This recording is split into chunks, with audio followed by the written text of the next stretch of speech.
চট্টগ্রামে শেষ হলো চিটাগং ওটিএ ক্লাব আয়োজিত ২ দিনব্যাপী জমকালো OTA super league ২০২৫ football tournament. ফাইনালে ট্রাভেল বোর্ডকে হারিয়ে চ্যাম্পিয়ন হলো ট্রাভেল জোন। শনিবার নগরীর হালিশহর দি গ্রিনফিল্ড মাঠে অনুষ্ঠিত হয় প্রতীক্ষিত ফাইনাল ম্যাচ। শুরু থেকেই দুই দলের মধ্যে আক্রমণ পাল্টা আক্রমণে জমে ওঠে প্রতিযোগিতা। শেষ পর্যন্ত ট্রাভেল জোন ২-১ গোলের ব্যবধানে জয়লাভ করে। এমন আয়োজনে খুশি অংশগ্রহণকারীরা। হ্যাঁ, খেলতে ভালো লাগছে, আলহামদুলিল্লাহ অনেক ভালো লাগছে। আমার ট্রাভেল জোন একটা ইজ্জত মান সম্মানের বিষয়। আমরা ট্রাভেল জোন সবার যাতে নাম একটা পরিচিত মুখ, আমার ট্রাভেল জোন নামটা পরিচিত মুখ, আলহামদুলিল্লাহ আমাদের ভালো লাগছে।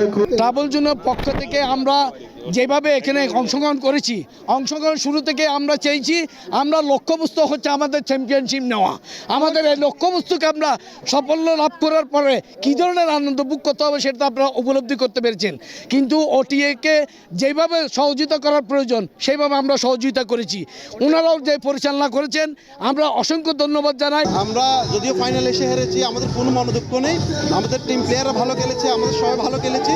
ট্রাভেল বোর্ডের পক্ষ থেকে উইনিং টিম এবং ওটিএ ক্লাবকে অভিনন্দন জানাচ্ছি এবং কংগ্রেচুলেশন জানাচ্ছি। এই টুর্নামেন্টে ১২টি এয়ারলাইন্স, ট্রাভেল এজেন্সি এবং অনলাইন ট্রাভেল এজেন্সি দল অংশগ্রহণ করে। টাইটেল স্পন্সর ছিল নূরে ফাতেমা হজ কাফেলা। আমরা যে উদ্দেশ্য নিয়ে টুর্নামেন্টটা শুরু করেছি আমরা শেষ করতে পেরেছি সফলতার সাথে। আমি কনগ্রাচুলেশন জানাতে চাই ট্রাভেল জোন টিমকে চমৎকার একটি গেম এবং আমাদের পুরো টুর্নামেন্ট জুড়ে আমাদের টুর্নামেন্টটিকে মাতিয়ে রাখার জন্য। এই টুর্নামেন্টের উদ্দেশ্য ছিল এভিয়েশন সেক্টরের প্রতিটা উইং বা যতগুলো স্টেক হোল্ডার আছে সবাইকে কানেক্ট করে একটা মিলন মেলা করে তোলা। আপনারা দেখতে পাচ্ছেন এখানে একটা উৎসবমুখর পরিবেশ হয়ে আছে। এই জন্য আসলে আমি আমার যে টিম, এটা হচ্ছে আমাদের যে কমিটি টিমের প্রত্যেকটা মেম্বারের অক্লান্ত পরিশ্রমের প্রতিদান।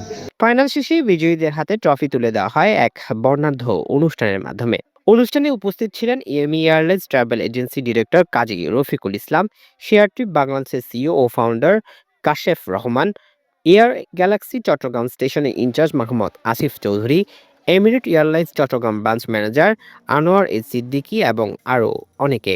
এর আগে গত ২ ফেব্রুয়ারি নগরীর রেডিসন ব্লু হোটেলে ট্রফি উন্মোচনের মাধ্যমে শুরু হয় টুর্নামেন্টের আনুষ্ঠানিকতা। জুলকার নাইন, দৈনিক আজাদী।